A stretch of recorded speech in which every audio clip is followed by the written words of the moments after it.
ETF index mutual funds నేర్చుకుని stock మార్కెట్లో రాణించాలనుకుంటున్నారా? వెంటనే ఈ నెంబర్కి కాల్ చేయండి.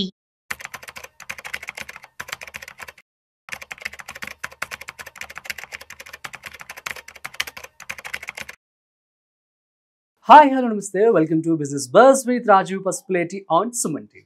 సో గైస్ మ్యూచువల్ ఫండ్స్లో చాలా మంది పెట్టుబడులు పెడుతూ ఉంటారు. సో మనందరికీ తెలుసు large cap, mid cap, small cap.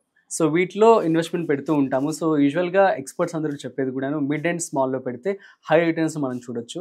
Capital ఏంటంటే సో అంత రిస్క్ కూడా ఎక్కువ ఏమి ఉండదు. సో హ్యాపీగా ఉండొచ్చు. రిటర్న్స్ కొంచెం తక్కువ ఉంటాయి మిడ్తో అండ్ స్మాల్ క్యాప్తో పోలిస్తే. సో అసలు మరి ఇప్పుడు ఎవరికి ఏ అవగాహన లేదు. ఇప్పుడు ఈ వీడియో ఇప్పుడే చూస్తున్నారు మీ ప్రజెంట్. సో అలాంటి వారు మ్యూచువల్ ఫండ్స్లో ఎలాంటి ఫండ్స్ని మీరు సెలెక్ట్ చేసుకొని ఇన్వెస్ట్మెంట్ చేయడం బెటర్ అని చెప్పి కన్ఫ్యూజన్లో ఉన్నట్లయితే ఈ వీడియో మీకోసమే. సో దీనికి సంబంధించి పూర్తి సమాచారం ఇవాళ మనతో వెల్దీ చక్రధర్ గారు ఉన్నారు. సో వారు వివరిస్తారు. సో హాయ్ సార్, నమస్తే. నమస్తే. యా, ఎలా ఉన్నారు? బాగున్నానండి. Yeah, thank you so much for coming sir. So actually question విన్నారు కదా, చాలా మంది కూడాను ఏదో ఆ వీడియో చూసేసి ఆన్ ది స్పాట్లో డెసిషన్ తీసేసుకొని మ్యూచువల్ ఫండ్స్ ఇన్వెస్ట్మెంట్ చేసేద్దామని చెప్పి చేసేస్తారు. ఫర్ ఎగ్జాంపుల్ మనం నేను చెప్పాను ఒక మాట. సో క్యాపిటల్ ఫండ్స్ ఏదైతే లార్జ్ క్యాప్ ఉంటుందో అందులో ఇన్వెస్ట్మెంట్ చేస్తే రిస్క్ తక్కువ ఉంటుంది. మిడ్ అండ్ స్మాల్ అనేది ఇది న్యాచురల్గా అందరూ చెప్పే మాటే. ఈ మాట చెప్పి అందరూ కూడా మేబీ మిడ్ అండ్ స్మాల్కి వెళ్ళిపోతారేమో. సో అలా ఎమోషనల్గా కాకుండా తెలివిగా ఆలోచించి ఎలాంటి మ్యూచువల్ ఫండ్స్ని, ది బెస్ట్ మ్యూచువల్ ఫండ్స్ని రిస్క్ లేకుండా చూస్ చేసుకోవాలంటే ఏం చెప్తారు? ఇది చాలా మంచి క్వశ్చన్ అండి. యాక్చువల్గా చాలా మంది తెలుసు లార్జ్ క్యాప్ అంటే టాప్ 100 కంపెనీస్ అని, మిడ్ క్యాప్ అంటే 100 నుంచి 250 కంపెనీస్ అని, స్మాల్ క్యాప్ అంటే 250 బిలో ఉన్నవని స్మాల్ క్యాప్ అని. సో లార్జ్ క్యాప్ లో మీరు చెప్పినట్టు రిస్క్ తక్కువ ఉంటుంది, మిడ్ అండ్ స్మాల్ లో ఎక్కువ ఉంటుంది, at the same time return కూడా ఎక్కువ ఉంటుంది. అయితే చూడండి ఎలా సెలెక్ట్ చేసుకోవాలనేది చాలా పెద్ద క్వశ్చన్ మార్క్. మనక చూస్తే ఇండియాలో 46 కంపెనీస్ ఆఫర్ చేస్తున్నాయి. అందులో మనకి branded companies like SBI, HDFC, Franklin Templeton అలాంటివి ఉన్నాయి. ఇప్పుడు కొత్తగా వస్తున్న కంపెనీస్ కూడా బజాజ్ ఫైనాన్స్ కానీ ఉన్నాయి. సో ఇప్పుడు చూడండి, మీకు ఈవెన్ నేను చెప్పేది ఏంటంటే మా ఇన్వెస్టర్స్ కానివ్వండి, మేము అలా ఆలోచిస్తాం, ఒక అడ్వైజర్ గా మేము అలా చూస్ చేసుకుంటామంటే ఇప్పుడు చూడండి కంపెనీస్ మేము డివైడ్ చేస్తాం. ఎలా అయితే మనం స్టాక్స్ ని మనం మ్యూచువల్ ఫండ్స్ డివైడ్ చేస్తున్నామో large cap, mid cap, small cap కింద, అట్లాగే కంపెనీస్ ని కూడా మేము 3 కేటగిరీస్ చేస్తాం. ఒకటి లార్జ్ క్యాప్ కంపెనీస్ అంటే ఆల్రెడీ ఎప్పటి నుంచో ఉన్నాయి. SBI కానివ్వండి, టాటా కానివ్వండి, మనం చూస్తే ఈ రిలయన్స్, నిప్పాన్ ఇండియా కానివ్వండి, అలాగే మనకి ఫ్రాంక్లిన్ టెంపుల్టన్, ఇలాంటివన్నీ లార్జ్ క్యాప్స్ అంటే ఏంటంటే ఆ కంపెనీస్ లో, ఆ మ్యూచువల్ ఫండ్ కంపెనీస్ లో వాల్యూమ్స్ అనేవి చాలా ఎక్కువ ఉన్నాయి. ఆల్రెడీ 30,000 crores అలా హ్యాండిల్ చేస్తున్నారు వాళ్ళు. సో పెద్ద పెద్ద వాల్యూమ్స్ ఉన్న కంపెనీస్ అవి. ఇప్పుడే వచ్చిన కొత్తగా బజాజ్ ఫైనాన్స్ కానివ్వండి, శాంకో కానివ్వండి, ITI కానివ్వండి, మీకు ఇంకా వచ్చి ఎడల్వైజ్, అయితే మనకి ఇప్పుడు వైటో కంపెనీ. సో ఇవన్నీ ఇప్పుడు స్టార్ట్ అయిన కంపెనీస్. సో మేము చెప్పేది ఏంటంటే మా ఇన్వెస్టర్స్ అందరికీ కూడా, మీరు ఎప్పుడైతే స్మాల్ క్యాప్, మిడ్ క్యాప్ తీసుకుంటున్నారో అవి మీరు లార్జ్ క్యాప్ దగ్గర తీసుకోవాలి, లార్జ్ ఫండ్ హౌసెస్ దగ్గర తీసుకోవాలి. అంటే ఇప్పుడు SBI, HDFC, అలాగే మీకు చూస్తే HSBC, నిప్పాన్ ఇండియా, అలాంటి వాళ్ళ దగ్గర మీరు స్మాల్ మిడ్ క్యాప్ తీసుకోవాలి. ఇక్కడ ఎందుకంటే రిస్క్ మనకి ఫండ్ లోనే రిస్క్ ఉంది. అట్ ద సేమ్ టైం మనం ఇప్పుడు స్టార్ట్ అయిన కంపెనీస్ లో తీసుకోకూడదు అట్లాంటివి.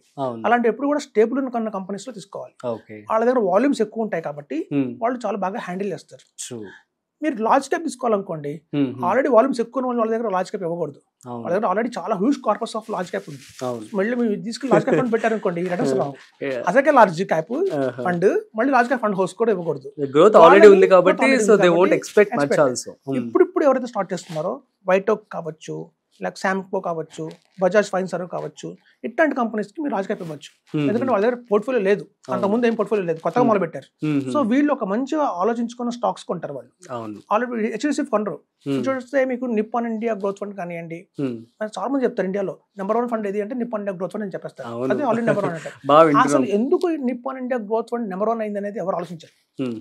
ఎందుకు అంటే ఇప్పుడు చూడండి 1999 or 2000 లో ఆ కంపెనీ స్టార్ట్ అయింది, ఫండ్ స్టార్ట్ అయింది.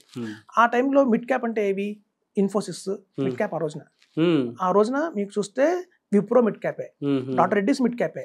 ఆ రోజు చూస్తే మీకు HDFC బ్యాంక్ మిడ్ క్యాపే, ICICI బ్యాంక్ మిడ్ క్యాపే. ఆ రోజు చాలా ఇవన్నీ మిడ్ క్యాప్ కంపెనీస్ ఇవన్నీ. సో అట్లాంటి టైంలో మిడ్ క్యాప్ ఫండ్ వచ్చి 1995 లో లాంచ్ చేసినదే మనకి Nippon India growth fund.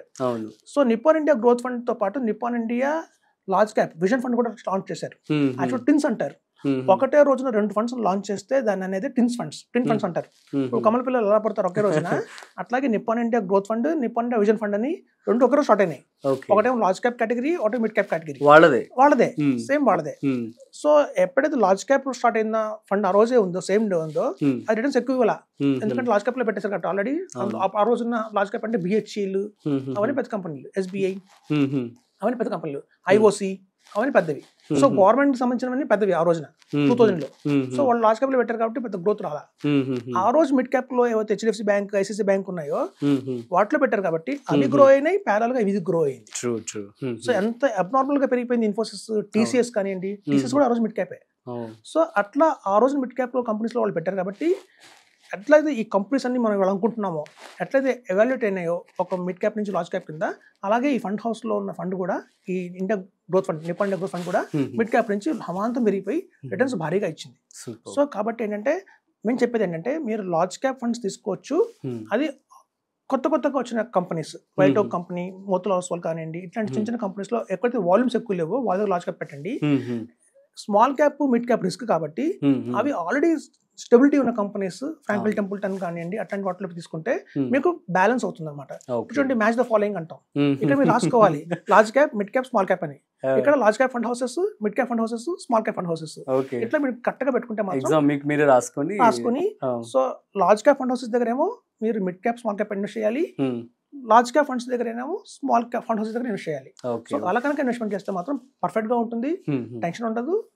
Again మనకి గుడ్ రిటర్న్స్ అయితే వస్తాయి గ్యారంటీగా. ఓకే, సో ఇప్పుడు చూస్ చేసి, ఇప్పుడు ఫర్ ఎగ్జాంపుల్ ఈ రోజు ఇన్వెస్ట్మెంట్ చేయాలనుకుంటున్నారు.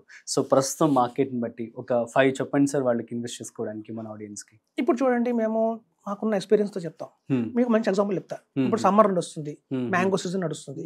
సో మ్యాంగో ఎవరైతే అమ్ముతారో, మ్యాంగోస్ అమ్ముతారో వాళ్ళ దగ్గర బంగిన్పల్లి అని చిన్న రసాలు, పెద్ద రసాలు, అలాగే మనకి వచ్చేసి కేసర్, మల్లిక, చాలా రకాలు ఉంటాయి.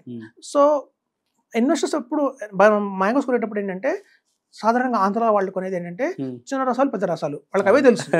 చిన్న రసాలు, పెద్ద రసాలు, బంగిన్పల్లి, ఈ మూడే తెలుసు వాళ్ళకి. అవే రుచికరంగా ఉంటాయి అనుకుంటారు.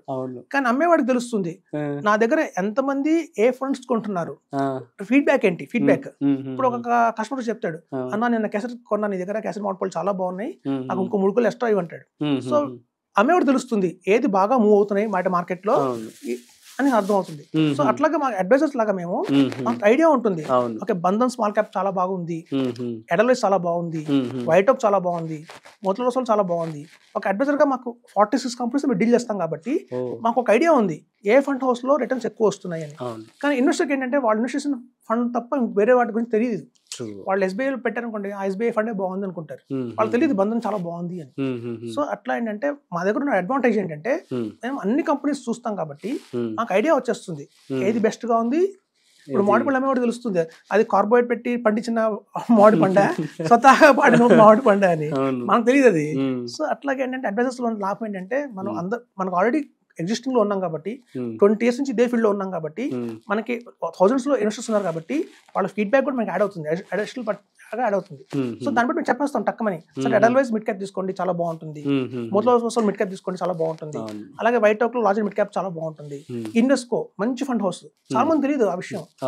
ఎంతసేపు ఎస్బీఐ, హెచ్డిఎఫ్సి, యూటీఐ అనుకుంటారు తప్ప ఇన్వెస్కో కూడా చాలా బాగుంటుందని వాళ్ళకి ఐడియా ఉండదు. ఆ కంపెనీ ఉందా లేదో కూడా తెలియదు వాళ్ళకి. సో అదే మేజర్ డిఫరెన్స్. సో ఇప్పుడున్న మీరు అడిగిన క్వశ్చన్ ఏంటంటే బెస్ట్ ఇన్వెస్కో, బంధన్, ఎడల్వైజ్, వైట్ ఓక్, మోతిలాల్ ఓస్వాల్ చాలా బాగున్నాయి చెప్తున్నారు. Okay, super sir, thank you so much. And so guys అర్థమైంది కదా, సార్ కూడా చాలా మంచి రీసెర్చ్ అండ్ అతను చాలా ఏళ్ళుగా కూడా అందరికీ గైడెన్స్ కూడా ఇవ్వడం జరుగుతుంది కాబట్టి, సో మంచిగా స్టడీ చేసి మీకోసం నేను ఒక సీక్రెట్గా ఒక టాప్ 5 కంపెనీస్ కూడా నేను చెప్పించడం జరిగింది. మీరు కూడా మీ యొక్క ఓన్ రీసెర్చ్ చేసి తర్వాత పెట్టుబడి పెట్టుకోండి. సో అండ్ ఇంకొక విషయం మీ అందరికీ అర్థమని చెప్పి అనుకుంటున్నాను, మీకు కనుక ఏమైనా డౌట్స్ ఉంటే కామెంట్ చేయండి, మేము మీకు రిప్లై ఇస్తాము. Okay, so thanks for watching. మరొక స్పెషల్ కాంటెంట్తో మళ్ళీ కలుద్దాం. అంతవరకు చూస్తూనే ఉండండి సుమన్ టీవీ.